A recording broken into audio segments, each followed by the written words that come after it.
c'était pas un match de dingue. Franchement, Paris s'est baladé globalement, mais il n'y a eu que 2-0. Bon, salut à tous, footeuses et footeux de la famille, c'est Thomas, 2-0, un but de Icardi, encore une fois évidemment, et un but de Di Maria, eux qui sont à 6 buts chacun, mine de rien. On va parler des Lillois juste après, on va faire le focus sur les Parisiens au début. En tout cas, une stat importante, ça fait 20 fois en gros Paris des Princes que Lille perd face à Paris, c'est juste assez inquiétant comme statistique. En tout cas, les Lillois ont existé, mais pas assez. En tout cas, les Parisiens étaient vraiment en gros en vacances, en mode touriste, après des petites incursions sur des réparations, mais c'était pas ouf. En tout cas, l'homme du match pour moi, il y en a plein évidemment, hein, mais il y a évidemment Icardi qui est un sniper de ouf, 10 buts, toutes compètes confondues avec Paris, truc de taré quand même, 6 buts déjà en championnat de France, il lui faut pas beaucoup de ballons, là il y a eu un superbe déplacement, et Idrissa Gueye qui pour moi indispensable évidemment à Dijon, vous allez me tomber dessus en disant oui, Dijon, t'as vu la statistique où Gueye, quand il est à Paris, Paris ne perd pas,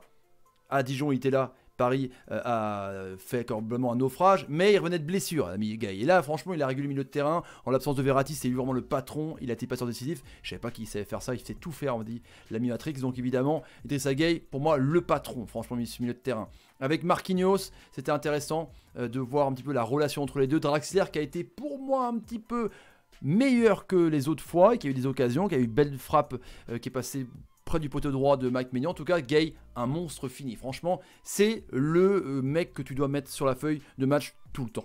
C'est clair. Tu mets Gueye et les autres au milieu de terrain. Donc je pense que Verratti, Gueye, le milieu à 2, il est énorme. À voir si Neymar joue à gauche ou joue dans l'axe sur une attaque à 4. Ça sera plus tard évidemment. Di Maria qui est toujours bien au niveau.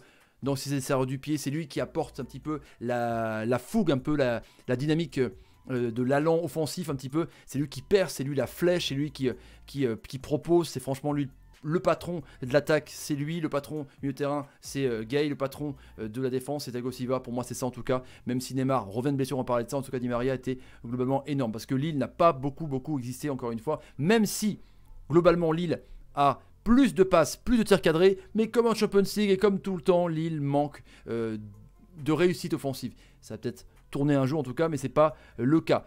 Di Maria c'est fait, Neymar a été très bon je trouve sur le peu qu'il a fait en première mi-temps, parce que Neymar n'a pas beaucoup, comment dire, montré son talent, hormis ce geste technique complètement énorme, cette roulette un petit peu en deux temps. Mais quand Neymar est sorti pour être remplacé par Mbappé, eh ben j'ai trouvé que le rythme est un peu retombé, tu vois, comme si, je sais pas, comme si Neymar aimante le jeu quand il est là, et puis quand il est plus là, du coup c'est un petit peu plus libéré, mais du coup le rythme retombe. C'est un petit peu étrange comme, mettez dans les commentaires ce que vous en pensez, c'est un petit peu étrange comme sentiment en tout cas. Et Neymar est rentré directement au vestiaire, comme s'il était un petit peu, je sais pas, vexé d'être sorti. En tout cas là je trouvais ça un petit peu bizarre.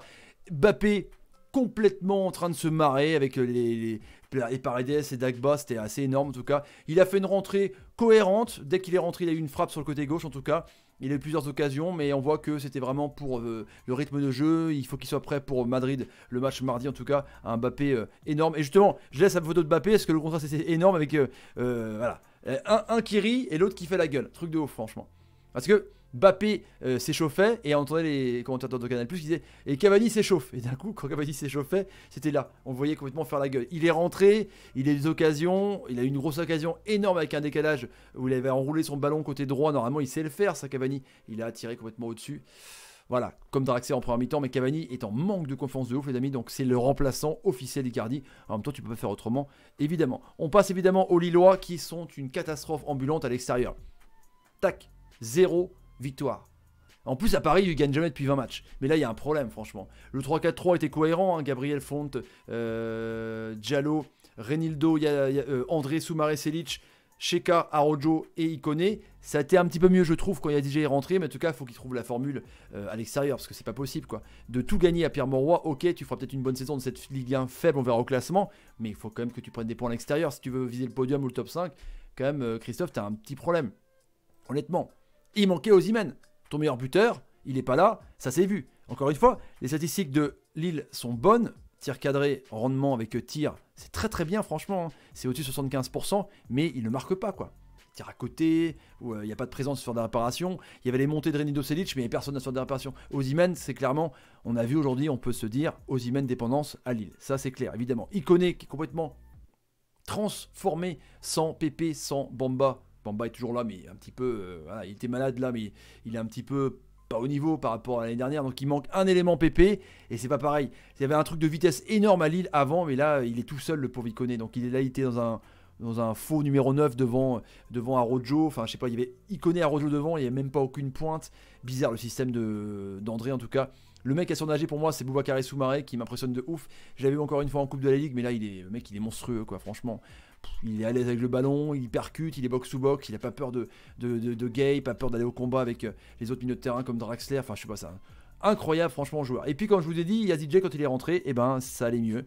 Il a fait un petit pont énorme à Gay, enchaînement du gauche, c'est un petit peu topé parce qu'il a pris le ballon un petit peu sur le côté du ballon justement, mais pourquoi n'a pas avoir fait rentrer plutôt Yazidje ou mettre titulaire, tu vois. Tu mets Yazidje sur un côté droit, avec Rémi dans l'axe qui a été bon, qui a eu des occasions, qui a un petit peu vendangé. Navas a fait des très bons arrêts aussi. Mais tu mettais un Ikoné à gauche, un Rémi à Yazidje, c'était quand même plus cohérent. Là, il a mis le bus, il a pris 2 pions, et après, Paris a géré en tout cas. Voilà pour Lille. Il faut trouver une solution quand même à l'extérieur, c'est quand même pas terrible. Le classement, Paris évidemment à 11 points provisoirement de la deuxième place qui est Marseille. En tout cas, déjà, ils s'envolent. En tout cas, ils seront champions d'automne largement évidemment. Les Lillois qui tombent à la 7ème position à 19 points, qui peuvent se faire rattraper par masse d'équipes, on verra ça demain. Lyon-Nice, les amis, à 5h et le multiplex ce soir, gros programme, donc n'hésitez pas à partager la vidéo sur Twitter, Facebook, Instagram, etc. Le petit like pour récompenser le travail fait sur la chaîne et vos commentaires. Est-ce que vous pensez vraiment que Paris est parti pour le titre qui manque une concurrence et Lille, vous les mettez à quelle position à la fin de l'année? Salut les amis, salut et salut. Match pas ouf quand même, pas dingue, non.